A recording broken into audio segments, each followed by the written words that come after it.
Pride and Prejudice. By Jane Austen. Chapter 29. Mr. Collins's triumph, in consequence of this invitation, was complete. The power of displaying the grandeur of his patroness to his wondering visitors, and of letting them see her civility towards himself and his wife, was exactly what he had wished for, and that an opportunity of doing it should be given so soon, was such an instance of Lady Catherine's condescension, as he knew not how to admire enough.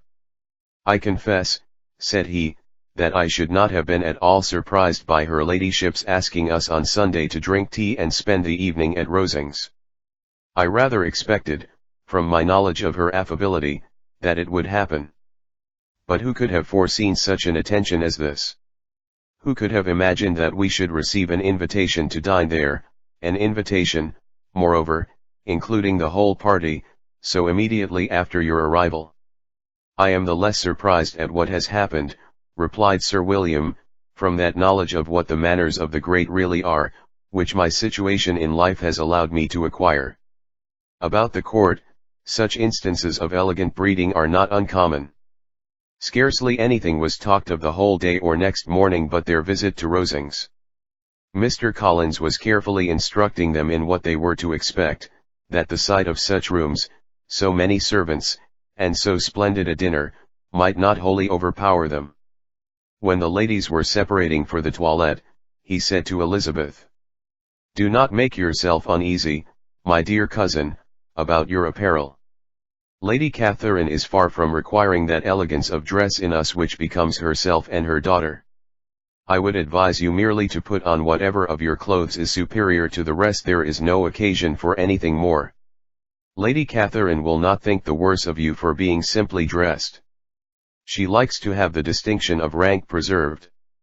While they were dressing, he came 2 or 3 times to their different doors, to recommend their being quick, as Lady Catherine very much objected to be kept waiting for her dinner. Such formidable accounts of her ladyship, and her manner of living, quite frightened Maria Lucas, who had been little used to company, and she looked forward to her introduction at Rosings with as much apprehension as her father had done to his presentation at St. James's. As the weather was fine, they had a pleasant walk of about half a mile across the park.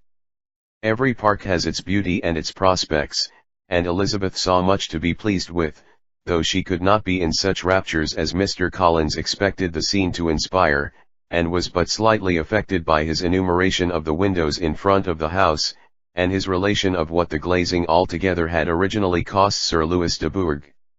When they ascended the steps to the hall, Maria's alarm was every moment increasing, and even Sir William did not look perfectly calm. Elizabeth's courage did not fail her. She had heard nothing of Lady Catherine that spoke her awful from any extraordinary talents or miraculous virtue, and the mere stateliness of money or rank she thought she could witness without trepidation. From the entrance hall, of which Mr. Collins pointed out, with a rapturous air, the fine proportion and the finished ornaments, they followed the servants through an antechamber, to the room where Lady Catherine, her daughter, and Mrs. Jenkinson were sitting. Her ladyship, with great condescension, arose to receive them, and as Mrs. Collins had settled it with her husband that the office of introduction should be hers, it was performed in a proper manner, without any of those apologies and thanks which he would have thought necessary. In spite of having been at St. James's, Sir William was so completely awed by the grandeur surrounding him, that he had but just courage enough to make a very low bow, and take his seat without saying a word, and his daughter, frightened almost out of her senses, sat on the edge of her chair, not knowing which way to look. Elizabeth found herself quite equal to the scene, and could observe the 3 ladies before her composedly. Lady Catherine was a tall, large woman, with strongly marked features, which might once have been handsome. Her air was not conciliating, nor was her manner of receiving them such as to make her visitors forget their inferior rank. She was not rendered formidable by silence, but whatever she said was spoken in so authoritative a tone, as marked her self-importance, and brought Mr. Wickham immediately to Elizabeth's mind, and from the observation of the day altogether, she believed Lady Catherine to be exactly what he represented. When, after examining the mother, in whose countenance and deportment she soon found some resemblance of Mr. Darcy. She turned her eyes on the daughter. She could almost have joined in Maria's astonishment at her being so thin and so small. There was neither in figure nor face any likeness between the ladies. Miss de Bourgh was pale and sickly, her features, though not plain, were insignificant, and she spoke very little, except in a low voice, to Mrs. Jenkinson, in whose appearance there was nothing remarkable, and who was entirely engaged in listening to what she said, and placing a screen in the proper direction before her eyes. After sitting a few minutes, they were all sent to one of the windows to admire the view, Mr. Collins attending them to point out its beauties, and Lady Catherine kindly informing them that it was much better worth looking at in the summer. The dinner was exceedingly handsome, and there were all the servants and all the articles of plate which Mr. Collins had promised, and, as he had likewise foretold, he took his seat at the bottom of the table, by her ladyship's desire, and looked as if he felt that life could furnish nothing greater. He carved, and ate, and praised with delighted alacrity, and every dish was commended, first by him and then by Sir William, who was now enough recovered to echo whatever his son-in-law said, in a manner which Elizabeth wondered Lady Catherine could bear. But Lady Catherine seemed gratified by their excessive admiration, and gave most gracious smiles, especially when any dish on the table proved a novelty to them. The party did not supply much conversation.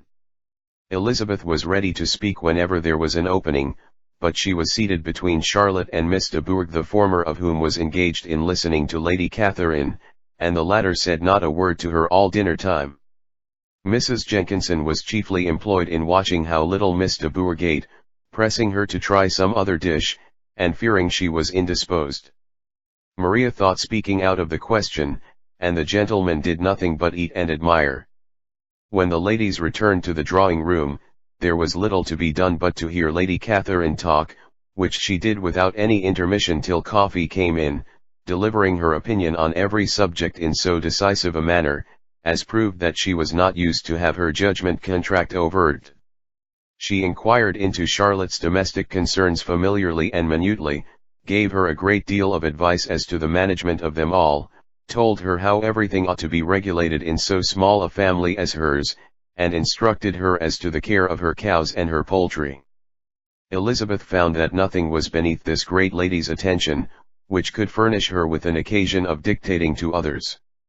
In the intervals of her discourse with Mrs. Collins, she addressed a variety of questions to Maria and Elizabeth, but especially to the latter, of whose connections she knew the least, and who she observed to Mrs. Collins was a very genteel, pretty kind of girl.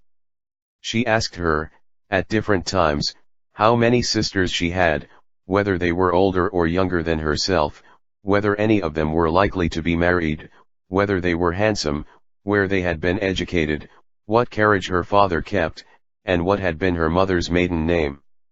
Elizabeth felt all the impertinence of her questions but answered them very composedly. Lady Catherine then observed, "Your father's estate is entailed on Mr. Collins, I think. For your sake," turning to Charlotte, "I am glad of it, but otherwise I see no occasion for entailing estates from the female line. It was not thought necessary in Sir Louis de Bourgh's family. Do you play and sing, Miss Bennet?" "A little." "Oh, then some time or other we shall be happy to hear you.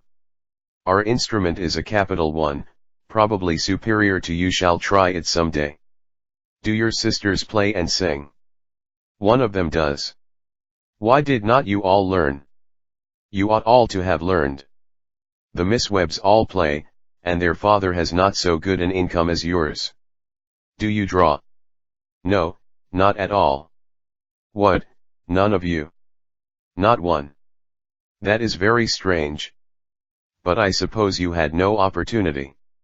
Your mother should have taken you to town every spring for the benefit of masters." "My mother would have had no objection, but my father hates London." "Has your governess left you?" "We never had any governess." "No governess? How was that possible? 5 daughters brought up at home without a governess? I never heard of such a thing. Your mother must have been quite a slave to your education." Elizabeth could hardly help smiling as she assured her that had not been the case. Then, who taught you, who attended to you? Without a governess, you must have been neglected? Compared with some families, I believe we were, but such of us as wished to learn never wanted the means. We were always encouraged to read, and had all the masters that were necessary. Those who chose to be idle, certainly might. No doubt, but that is what a governess will prevent, and if I had known your mother, I should have advised her most strenuously to engage one. I always say that nothing is to be done in education without steady and regular instruction, and nobody but a governess can give it. It is wonderful how many families I have been the means of supplying in that way. I am always glad to get a young person well placed out. 4 nieces of Mrs. Jenkinson are most delightfully situated through my means, and it was but the other day that I recommended another young person, who was merely accidentally mentioned to me, and the family are quite delighted with her. Mrs. Collins, did I tell you of Lady Metcalfe's calling yesterday to thank me? She finds Miss Pope a treasure. Lady Catherine, said she, you have given me a treasure. Are any of your younger sisters out, Miss Bennet? Yes, ma'am, all. All. What, all 5 out at once? Very odd. And you only the second. The younger ones out before the elder ones are married. Your younger sisters must be very young. Yes, my youngest is not 16. Perhaps she is full young to be much in company. But really, ma'am, I think it would be very hard upon younger sisters, that they should not have their share of society and amusement, because the elder may not have the means or inclination to marry early. The last-born has as good a right to the pleasures of youth as the first. And to be kept back on such a motive, I think it would not be very likely to promote sisterly affection or delicacy of mind. Upon my word, said her ladyship, you give your opinion very decidedly for so young a person. Pray, what is your age? With 3 younger sisters grown up, replied Elizabeth, smiling, your ladyship can hardly expect me to own it. Lady Catherine seemed quite astonished at not receiving a direct answer, and Elizabeth suspected herself to be the first creature who had ever dared to trifle with so much dignified impertinence. You cannot be more than 20, I am sure, therefore you need not conceal your age. I am not 21. When the gentlemen had joined them, and tea was over, the card tables were placed. Lady Catherine, Sir William, and Mr. and Mrs. Collins sat down to quadrille, and as Miss de Bourgh chose to play at casino, the 2 girls had the honor of assisting Mrs. Jenkinson to make up her party. Their table was superlatively stupid. Scarcely a syllable was uttered that did not relate to the game, except when Mrs. Jenkinson expressed her fears of Miss de Bourgh's being too hot or too cold, or having too much or too little light. A great deal more passed at the other table. Lady Catherine was generally speaking stating the mistakes of the 3 others, or relating some anecdote of herself. Mr. Collins was employed in agreeing to everything her ladyship said, thanking her for every fish he won, and apologizing if he thought he won too many. Sir William did not say much. He was storing his memory with anecdotes and noble names. When Lady Catherine and her daughter had played as long as they chose, the tables were broken up, the carriage was offered to Mrs. Collins, gratefully accepted and immediately ordered. The party then gathered round the fire to hear Lady Catherine determine what weather they were to have on the morrow. From these instructions they were summoned by the arrival of the coach, and with many speeches of thankfulness on Mr. Collins's side and as many bows on Sir William's they departed. As soon as they had driven from the door, Elizabeth was called on by her cousin to give her opinion of all that she had seen at Rosings, which, for Charlotte's sake, she made more favourable than it really was. But her commendation, though costing her some trouble, could by no means satisfy Mr. Collins, and he was very soon obliged to take her ladyship's praise into his own hands.